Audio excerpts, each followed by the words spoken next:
Unfortunately, a good team is just not uh, possible to attain by just looking at the papers. You have to know that you need people who are self-driven, people who have bought into the vision, and you as an entrepreneur, most importantly, have to know what you're looking for.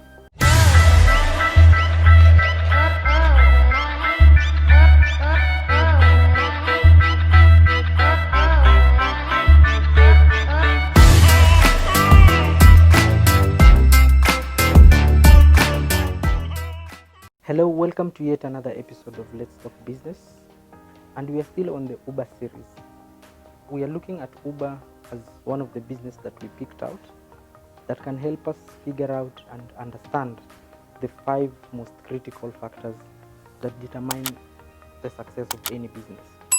And so far we have looked at the strategy. Last episode we talked about the strategy or the systems. We looked at the idea, and we all agreed that idea is number 1, but it is not everything.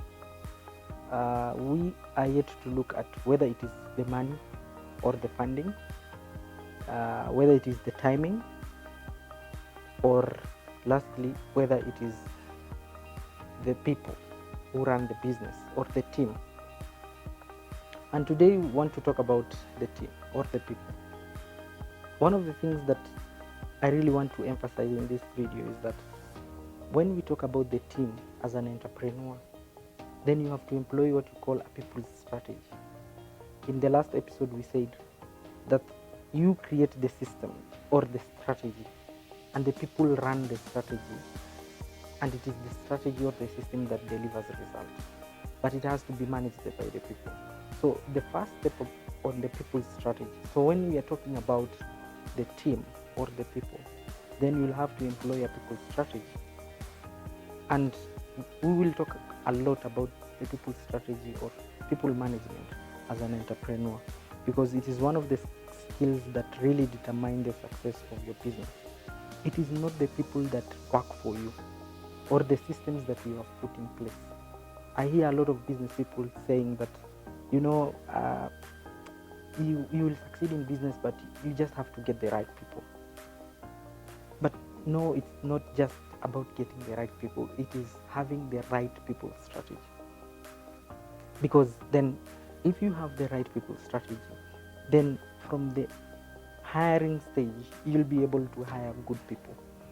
You will be able to get people who will own up and buy into the vision of the company and be able to drive and deliver results.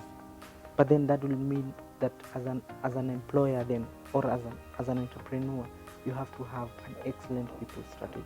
The main emphasis on the people strategy should be for the entrepreneur to create an environment where your people know that fulfilling their responsibilities is more important than avoiding them.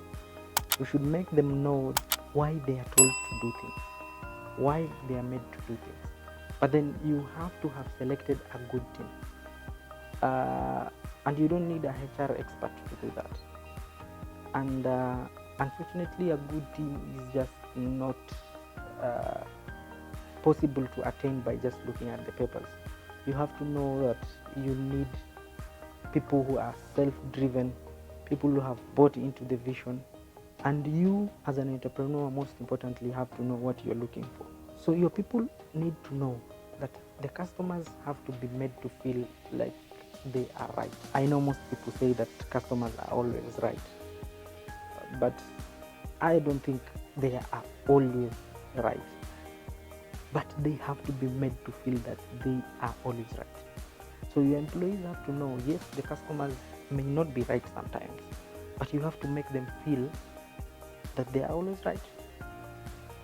And then you have to also make your employees feel that they're important and they are valued. They also need to know that they are the best, and they should feel that they are the best when they are serving or when they are managing your systems. Then they have to know that they are the best, that you selected them to do that job because they are the best. You have to also give them the opportunities for growth. It is not wrong as an entrepreneur to share your growth vision with your employees. so that they can be able to position themselves with your growth, so that they are working towards a certain goal. One of the things that I have noticed, and it really amazes me, are entrepreneurs who have employees who don't know where the company is going in the next 2 or 3 years. And these entrepreneurs, unfortunately, have made employees cram the mission and vision of the company. Yet when you ask from a basic perspective, where is the company going to be in the next 5 or 3 years, the employee doesn't know. But they have done a very nice mission statement and a vision statement that they have made the employees cram. More importantly is your employees have to buy into the vision and the goals of your organization. So your employees have to be made to know that serving customers is a well-structured game that they need to play very well. And once they understand that, they are able to do their job with a sense of purpose and motivation, yet having integrity and excellency into it.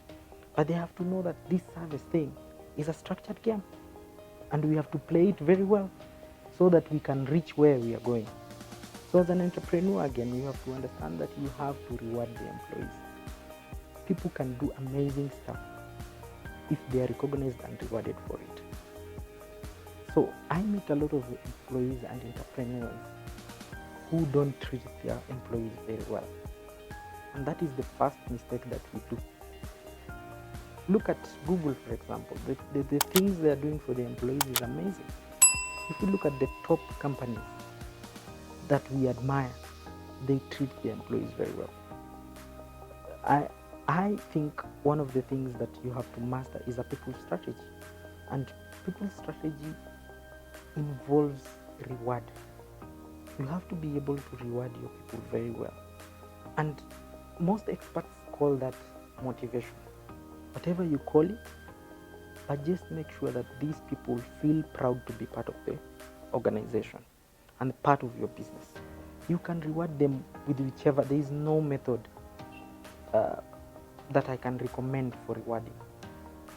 Reward excellency, reward those who have bought into your vision very well, and weed out the bad employees. So after you are able to bring a great team on board and you have made them buy into your vision, then ensure you keep motivating them. Part of the reward system is to ensure that everyone has an equal opportunity to grow in your business, and to ensure that employees grow and they learn, that you impact knowledge, they become better by working for you as an entrepreneur. If we look at our good example of Uber, for example, after Uber came up with a good idea, the next thing they had to do is to look for a great team. And when I'm talking about a team, also there is a team leader. The people who lead the organization have to be well chosen. They have to have the entrepreneurial mind that you have as the owner of the business. So Travis Kalanick went ahead and sent a tweet and said, looking for an entrepreneurial product manager. And a man called Ryan Graves responded and became the first CEO of Uber. And they looked for a product manager on Twitter. They emphasized that they want somebody entrepreneurial. And since Ryan Graves came in, a lot of things happened. Uber started expanding from city to city. They started signing up major funding agreements, bringing investors on board. And Ryan Graves, being the man who is driving the vision, leading the team, and ensuring that they are delivering results. One of the things I want to believe is that once they brought Ryan into the team, they made him buy into the idea of Uber. And that is a very critical thing, to be able to notice that they were not looking for an expert in tech to lead the team. They were looking for an entrepreneurial mind. So one of the things we have to learn as business people is that who do we look for when we want to run our business? We look for technocrats. We look for people of skills, but they have to be led by someone with an entrepreneurial mind. When you're looking for a business leader in your organization, the last thing you should look for is expertise. Look for an entrepreneurial mind like you, like the owner of the business, who drives the vision every day. They went ahead, and even at a time when Uber was getting a lot of public outcry, a lot of riots, a lot of public demand that they needed to raise the income that drivers are getting, taxis protesting against them, a lot of lawsuits. They had a former Obama campaign manager to be able to help them to build that public acceptance and to build their own image. But one thing we want to learn from them is that these guys were also good in looking for a good team. So 5 critical factors that determine the success of your business, being the team or the people you look for. As an entrepreneur, one of the main takeaways for this episode: learn to gather a good team. Get rid of the bad ones, reward the good people, and do everything you can to get the good ones into your ship. Thank you for being an added follower of Mstari wa Mbele YouTube channel, and I hope that whatever we share helps you grow your business. If you have any question or any comment regarding building teams or people's strategy in building your business, then please go to the comment section below. Just let me know what you think. If there's anything you'd want to add and share to the team, we'll be happy to hear from you. And don't forget to subscribe and also share to others who need this content. See you next time.